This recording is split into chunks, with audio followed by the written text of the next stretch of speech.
Hello my friends, this is part 2 in a series of videos on how I forecast for clients, what I actually do when I have a client, what is the procedure. This is part 2.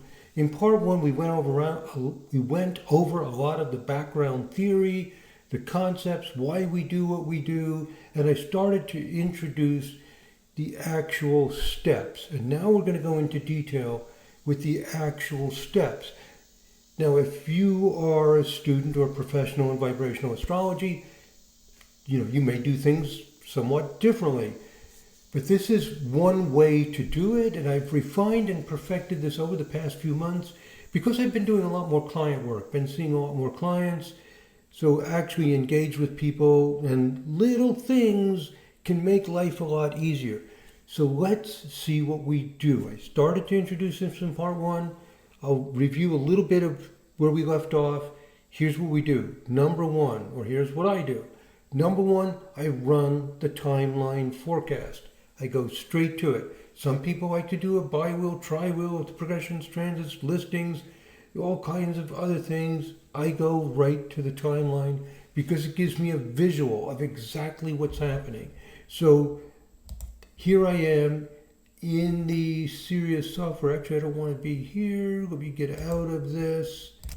Okay, so here I am looking at my chart in the Sirius software. So I go to forecast. I go to timeline format, which is the very first item in the list of all of these forecast options. And I explained in the first video how you can set up your default settings. So it's already selected. Once you've done it once and you set it as the default, it's so totally awesome. It's right there. So in the first video in this series, I explained how to do that.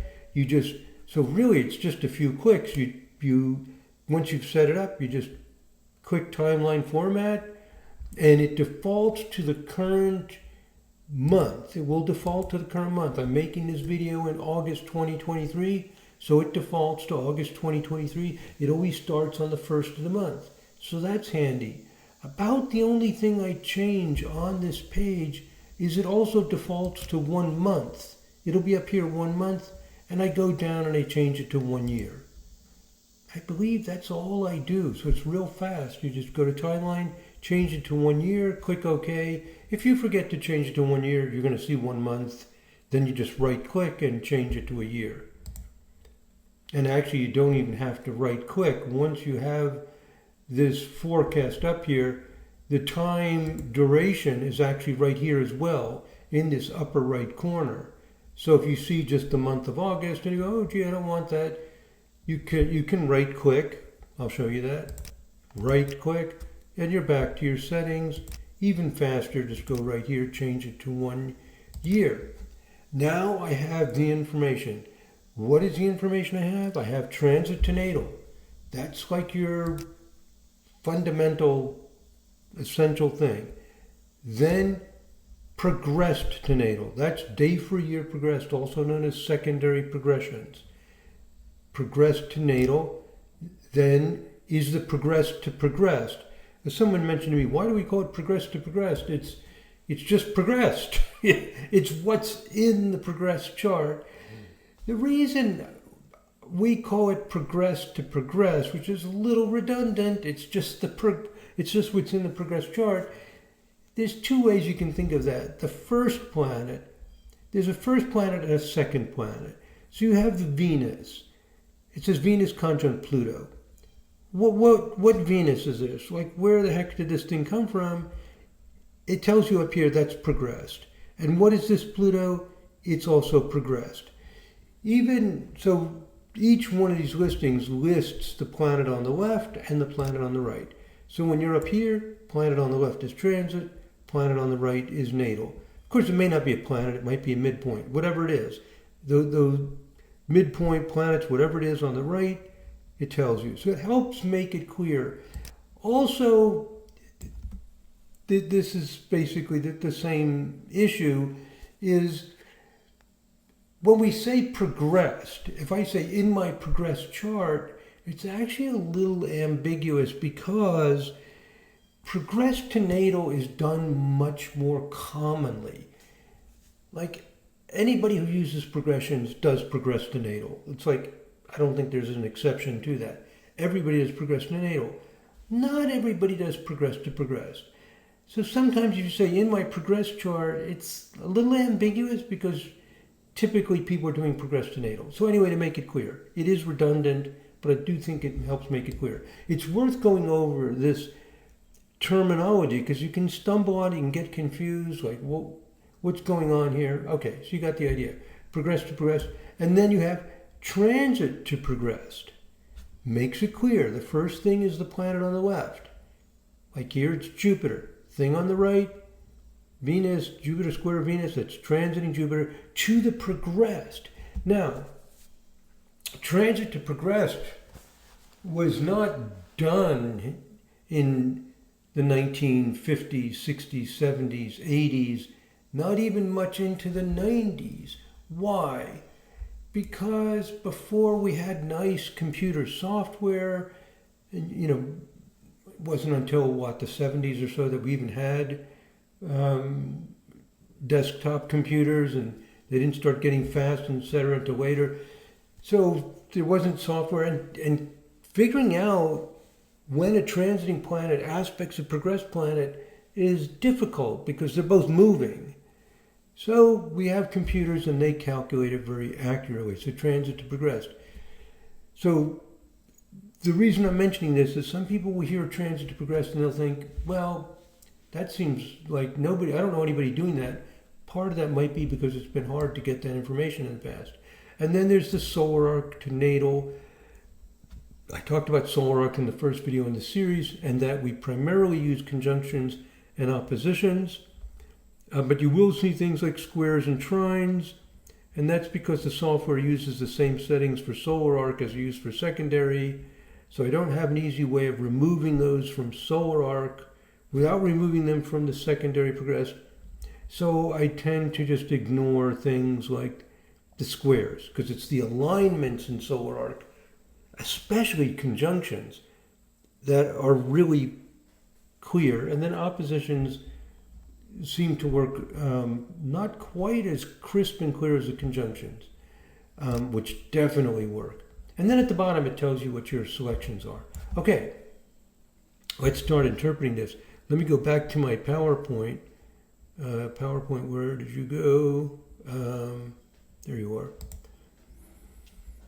So we run for 1 year, and you can use the arrows to go forward and backward. Let me go over that. So when you're here and you want to see the next year, like this is from August 2023 to July 2024, just hit the right arrow. Just click that right arrow or tap it, whatever kind of device you have. Just click that right arrow, and then it goes and it scrolls to the next time period. I'll click the left arrow, it scrolls back. Okay, let's go back to our PowerPoint. Next point.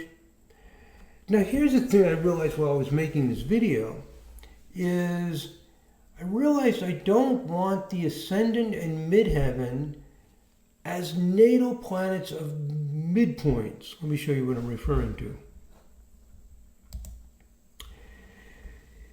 In vibrational astrology, we put a lot of emphasis on midpoints. So for example, let's take this one. This might be a little bit small on your screen, but what it's saying here, it's much bigger if you have a full-size screen. I've reduced it to the size I'm capturing. So things look a little smaller than they do when we actually run the program. But here's transiting Jupiter. In fact, I can magnify this. Here's a magnifying lens. This is really handy. You see there's a little empty space here, and I can hit the magnifying lens, and because sometimes when you resize it, I resized it just before I started making the video, and then when you resize your screen, it doesn't always fit this window. It looks like right to the maximum amount of area. Now that's nice. That's a little bit much more readable. So it's filling more of this available area. So these magnifying lenses are handy. You don't usually need them unless you resize your whole screen. Okay, back to what I'm saying. Midpoints are really important in vibrational astrology. So this is saying that transiting Jupiter is conjunct the natal Mercury-Mars midpoint. Now, this is kind of interesting. I do want transits to the angular cusps, like the ascendant and midheaven. Obviously, we want that, because if a transiting planet makes an aspect to the ascendant or midheaven, every modern astrologer agrees that's a big deal. And in vibrational astrology, we agree with it too. For example, transiting Saturn is sextile my midheaven right here in late September, early October, exact on September 26th. And notice this little red dashed thing at the bottom of this green line? That means that transiting Saturn is retrograde. Transiting Saturn is retrograde, that little red, thin red line under this green, that means transiting Saturn is retrograde, goes out of orb. Right in here, Saturn goes direct, and you see there is no dashed red line. In fact, it's green. If you're looking at a bar that's red, you'll see here's Pluto retrograde, is red underneath, and then the green. Of course, the green shows up against red. It's not as visible here. So anyway, transiting Saturn is retrograde. Sextile midheaven, goes out of orb.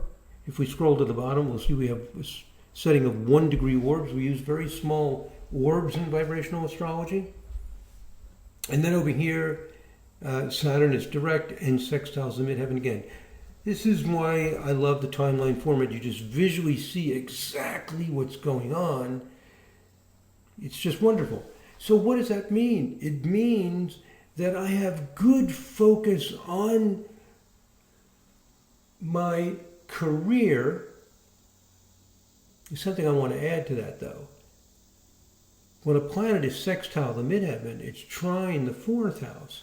And that IC-MC axis is an axis of where you take what's deep in your heart or in your gut, and you want to project it out and express it. And you want to perform a role in life. You want to go out on the stage of life and perform that role that means something to you. So if you're a nurse, if you have a nurse's uniform, if you're a teacher, you might say, well, teachers don't have a uniform, but there is a kind of dress, a style that's appropriate, and you are fulfilling that office. Other people can be teachers. You're not the only teacher in the world. You're not the only nurse in the world. You're not the only astrologer in the world. But you're filling that office. And you want to fill an office that means something to you, that's like really core to you. That's the ICMC. It's making that connection. So when transiting Saturn is sextile my midheaven, in vibrational astrology, we say that Saturn cuts away anything unneeded. It gets to the core. One of the beautiful things about vibrational astrology is it's so easy because we don't have 5 or 6 or 7 different symbolic meanings of Saturn. In vibrational astrology, everything's a process. Saturn is the process of stripping away and getting down to the bone. This means that when Saturn is sextile my midheaven, it means because sextiles have a nice, smooth connectivity, it means I'm able to connect with people who help me do what I really want to do in the world. How awesome is that? That's a good thing. So you want to take advantage of these times, and you want to keep your eyes open, keep your ears listening. Like somebody says, oh, I would like you to do this, or you get certain clients if you're a consultant, or certain kinds of work. You'll see things get maneuvered around that speak to what is really important to you. It's not big. It's not flamboyant. It doesn't bring in the big money or popularity, none of that. Saturn doesn't do that. It just says, this is what you really want to do. This is what's important. This is what makes a difference. This is like what helps other people. This is what makes you feel good at the end of the day, because it's meaningful. And Saturn is, you might say, humble, because it's not about showing off or getting more business and growing things, which is wonderful as well. That's what Jupiter gives to us. So Saturn sextile midheaven, and you watch it, you'll see it, like in this case, starting in mid-September. Each of these thin lines is the next week. So we see this right before the third week, building to the end of September, and then fading out. So when I'm talking to the client, here's how I translate this. I'll say in late September and early October, you're getting some support from what you really want to do in life. And then I just explain pretty much the way I just explained it. And I say it peaks right near the end of September. Sometimes I'll even mention the date. I might say, technically it's September 26th, but that specific date, may or may not be obvious, but it's late September that this peaks. So I don't overload the client with like data they don't need. I want to give them the feeling of what's happening. They can remember. Sometimes I do mention the specific date because it's not unusual for something to happen within one day of that date. Something happens, like there's an event. So it's kind of nice to mention. And then I'll say this will come up again in December. Now you may say, well, December's not exactly right. It actually started. I don't get overly fastidious about that because it's too much information for the client. I'll just say it comes back in December and peaks again in mid-December. So be aware of those times of late September and mid-December. And then usually as a kind of footnote, I'll mention the date. That the peak is actually December 11, but it's basically mid-December. So that's how I communicate the information. And what I was also getting at is that that's to the midheaven. Really important. But I don't want the midheaven, I don't want the natal midheaven or natal ascendant in midpoint structures, because I'm not sure how important they are at this point in our understanding of the astrology. So if Jupiter was let's go back to Saturn. If Saturn was conjunct the Jupiter ascendant midpoint, there's the midpoint between Jupiter and ascendant. I'm not sure what to do with that. Sometimes I like to include it to learn more about it. But if I just want to talk to a client, I don't like to spend my time with clients doing research. I want to just use what works. When I want to research and play around, I do that on my time. Because I have found that if I experiment a little bit with my clients, like things that I think should probably work, oh my God, what a disaster that is. I've made so many mistakes doing that. Don't make the same stupid mistakes I did. If I'm not sure about something, I have really low confidence in it, I don't mention it. Because I don't know if it really works. And I don't really know, maybe you know, but we all have different insights. We certainly don't have the research evidence to support it yet, that we can be confident about those midpoints with ascendant and midheaven there. And by default, they are there. I'm going to show you how I removed it. Okay, so this is one thing I had to manually adjust from the defaults. So here's what I did. I right-click. Well, I'm right-clicking now because I'm looking at this thing. And I highlight the transit to natal, right? Highlight the transit to natal. And then on the right side, it repeats it, transit to natal. When you highlight it, don't check it, just click on the words. That's showing you which one you're customizing on the right side. So if I click on this one, progress to natal, it repeats day for year, progress to natal. That's when I'm customizing. You got the idea? It's maybe not completely obvious the first time you run the program that the way you customize each one of these is you click it to highlight it, and that's the one you're customizing. Okay. And in the first video in the series, I explained these settings. But here's what you can also do. Click on Customize Planets and Aspects. Excuse me. This is going to customize the planets and aspects for this specific selection. Jupiter through Pluto with midpoints, composite midpoint, midpoint, same angle. I click on the Customize Planets and Aspects. I get this huge number of settings. The first tab at the top is Planets. And notice there are two tabs under it. The first tab is Planet to Planet. Planets for planet to planet aspects. This is planets for midpoints. And that could be a planet to a midpoint to a planet, or a composite, etc. And what we have here under aspects, we have the transiting outer planets, Jupiter through Pluto, natal Sun through Pluto. Actually, I don't want the node. I'm going to take that out. I should have removed that before. If I'm going to use a node, I'm going to use the true node, not the mean node. And you can select the true node if you want, but I'm going to leave it out because I just want to focus on the really big things. Well, you know what? I'm going to leave it in there. I just want true node, not mean node. And the ascendant midheaven. You want the ascendant midheaven. Oh my God! If transiting Neptune is conjunct your 7th house cusp, you need to know that. That's huge. But under this other tab for midpoints, notice it's removed.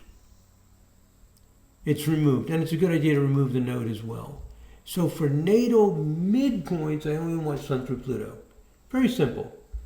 And now I'll click OK. OK, it's saved. And let's look at my progress to natal. I highlight progress to natal. I go to Customize Planets. I look at my natal planets. I do have Ascendant midheaven. I can go ahead and add the true node. It's kind of optional. And I look at my midpoints. I do not want, I don't want this Ascendant and midheaven in the natal midpoints. So again, this tab on the right is for midpoints. The one on the left is for aspects. Okay, I'll save that. Okay. Now let me go down to the next one. Progress to progressed doesn't have a natal because it's just the progressed. Transit to progressed. Well, let me see. Progress to progressed. Let me think about that. Progress to progressed. Let me go to Customize. Let me look at it. For midpoints, yeah, I don't want the Ascendant midheaven in any midpoint, so I'm going to remove them. So I'm going to remove it from every kind of forecast. Click OK, OK. Now I'm going to go down to Transit to Progress. You have to do each one of them. I'm going to go to Customize Planets, go to Midpoints. That one is gone. Very good. OK, OK. And then I'm going to go down to Solar Arc, go to Customize, go to the Midpoints. It's already unselected. It's all good. So my point is the default setting has the Ascendant and Midheaven selected with midpoints. I don't want them when I'm working with clients because I'm not sure how important they are. So customizing is easy. Don't be afraid to do it. It's really easy. Right click, highlight what you want to look at. I want to look at transit to natal. Click on the customize and you can just look to see what the settings are. Change them. It's really easy. Just click OK and you're done. I didn't change anything. So now I'm back and I've got the settings the way I want them. Okay. How far are we into this? We're at 25 minutes. Let's get into interpreting this. So I look at this and let's do some examples of interpretations. I'm going to come back to this Neptune-Pluto in the third part of this series. Something very interesting about that. Let's go down to Pluto trine Mercury. Very straightforward. Pluto is retrograde. It has a dashed red line. And then it goes direct in about the middle of October. And it's trine my Mercury the whole time. So Pluto trine Mercury makes the thinking a little obsessive, like the person just gets ideas into the head and they just can't veer away from it. It's hard to follow a schedule or follow what someone else wants when you have a Pluto transit.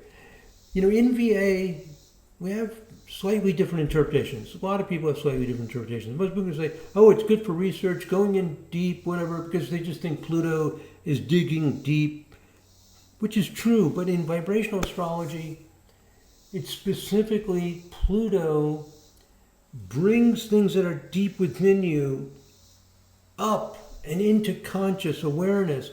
And it's this instinctive, compulsive feeling. That's what it is. It's only digging deep because things are coming from inside. If you stick to the essential meaning, it works much better. What happens when Pluto's trine Mercury is it's hard to follow what other people want you to do. Like you're just feeling, or think, not do, but think. You want to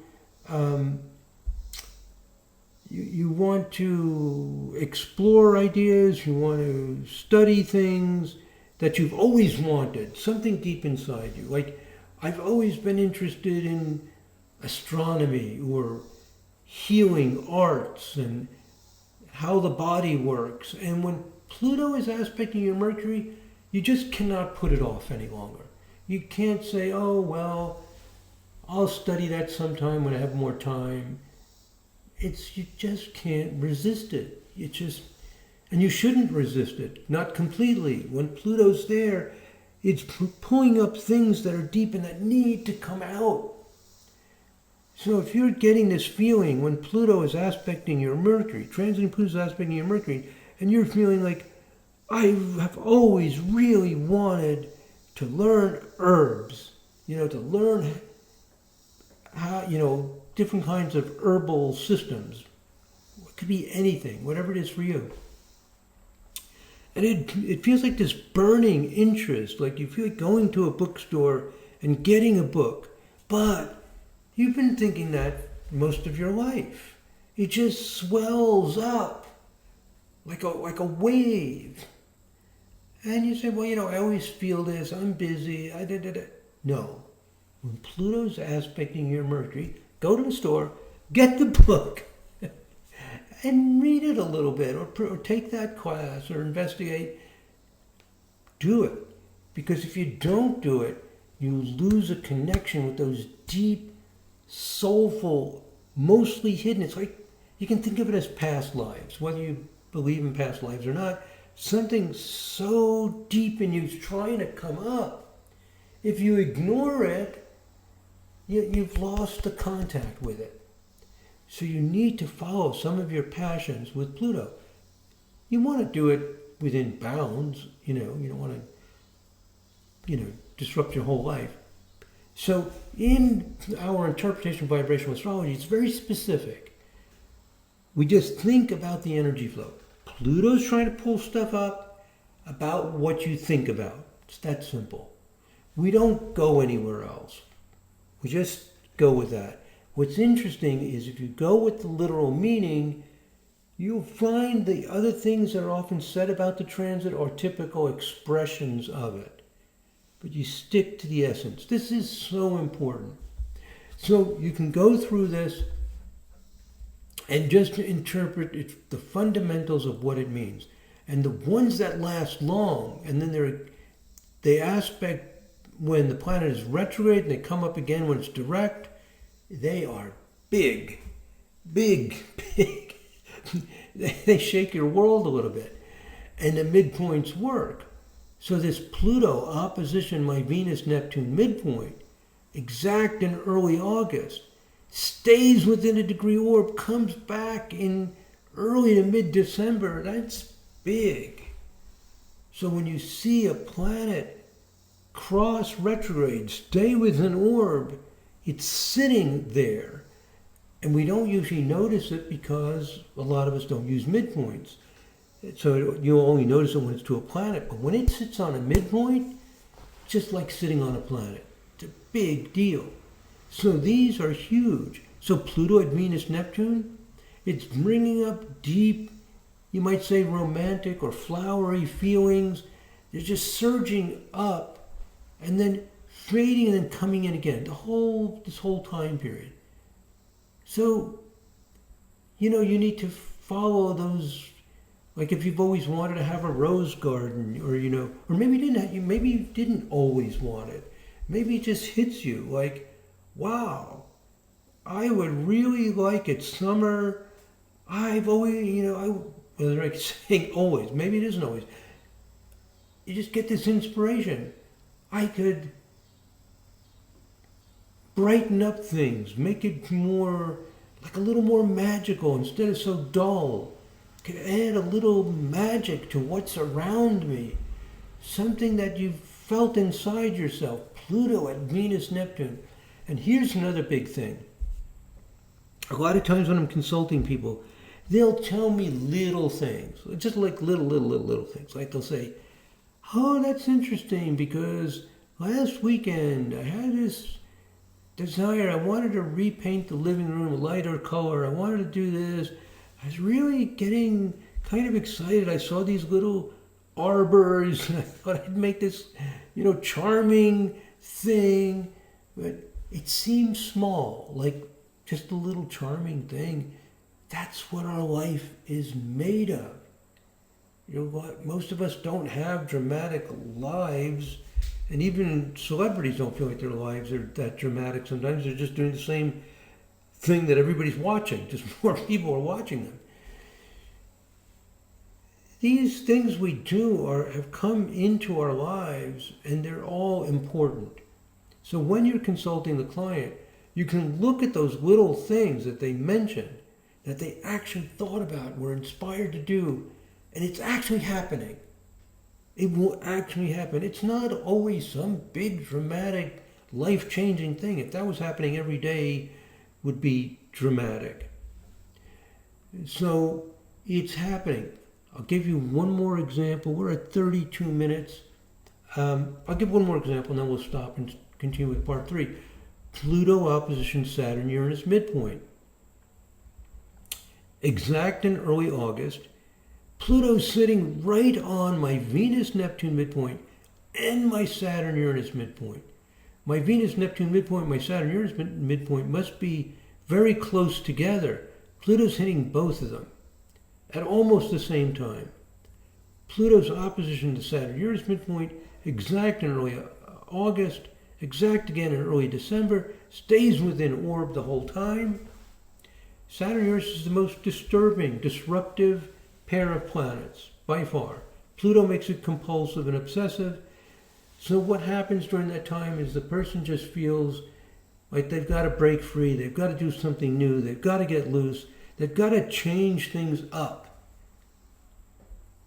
If there's anything that feels too repetitive, too boring, too like just this rote thing, just over and over again, Pluto hits your Saturn-Uranus midpoint and you think, if I have to do this one more time, I'm just going to scream. So Pluto's saying, crack it open. Just break the pattern. Now, this is a very disturbing pattern, and it often makes bad things in people's lives. I mean, if you just quit your job, whatever, that's not going to work usually. So when I say follow the energy, I don't mean like follow it without using your brain about what's going on. You want to loosen up, but you want to do it in a way that's not going to wreck your life, because it can. So these are the kinds of things. And then knowing that's happening in August, and then comes up again, never leaves, and peaks again in December, it lets you know where you're headed. You're headed for more of this stuff, okay? So these are the things, and you can just follow each one. So I hope this helps. This is what I actually do when I consult people. I stick to the energy process, what it means. I notice when planets are stationing on midpoints, and you can just go down the list and see. Here's another one where a planet is stationing on a midpoint. Uranus is conjunct the Sun-Mercury midpoint in mid to late December, and then again in early March. That's going to be a big one. Here's an interesting one. Look at this guy. Jupiter is conjunct the Sun-Mars midpoint, close together, late December, early January. You all see that? Transiting Jupiter conjunct the Sun-Mars midpoint, late December, early January. When they're compressed together like that, like they're really close to the station, it doesn't last as long, right? This transit doesn't, well, Jupiter's faster than Uranus as well. Doesn't last as long, but the dates are closer together. That means that from the second half of December, actually, yeah, let's say the second half of December to the first half of January, about a month, Jupiter at Sun Mars is a success combination. Things get done. You can step up a notch in what you're doing. You get like, just if you're in a business thing, you have more clients. If you're an artist, you get, more resources, maybe some, maybe the materials you want to use, the canvases, the paints, maybe you don't have that right studio to work in. Jupiter's at Sun Mars, you can make a step up. You might be able to get into that studio that has more room where you can really paint and just really be into it and get a lot done, be more productive. That's Jupiter, Sun, Mars is great for getting it done, going forward, making it happen. Very solid. So that's good to know about because sometimes you miss these things. So close together like that, very powerful, very clear. Okay. This is a series of lessons on what I actually do and how I think about it in my preparation. There's a lot more I want to tell you. It's going to take a series of videos to explain all this. Okay, now I'm at 38 minutes. I like to stop at 30 minutes. Okay, that's it for part 2. We will continue with this in part 3. Thank you very much for being a member. I'm very, very much appreciated. God bless. Namaste.